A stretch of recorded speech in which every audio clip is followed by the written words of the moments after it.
కొన్నిసార్లు తొందరపడి నిర్ణయాలు తీసుకుంటారు చాలా మంది జీవితాల్లో. నేటి కుటుంబాల్లో పతనమైపోవడానికి, విచ్ఛిన్నమైపోవడం గల కారణం ఏంటి తెలుసా? తొందరపాటు. ఏంటి చెప్పండి?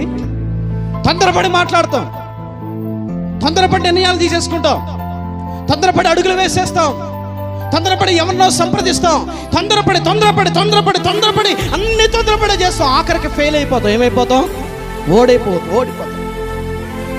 అందుకని ఆలోచన చేసినప్పుడు, మాట్లాడేటప్పుడంట థింక్ బిఫోర్ స్పీక్ అని అన్నారు. మాట్లాడడానికి ముందు ఏం చేయాలి? ఆలోచన చేయాలి. ఆలోచన ఎలా ఉండదో తెలుసా? 2 సార్లు చేయాలి. ఎన్నిసార్లు? నీకు అర్థం కావట్లేదా? ఇక్కడ పెద్దవారిని అడుగు. యోచన చేయాలి. ఇప్పుడు ఇంటర్మీడియట్ అయింది, డిగ్రీలోకి వెళ్తారు. డిగ్రీలో ఏ గ్రూప్ తీసుకుంటే బాగుంటుంది? అడగండి, పెద్దవాళ్ళు అడిగి తెలుసుకోండి. తొందరపడద్దు. ఇంటర్మీడియట్ ఫెయిల్ అయ్యావా?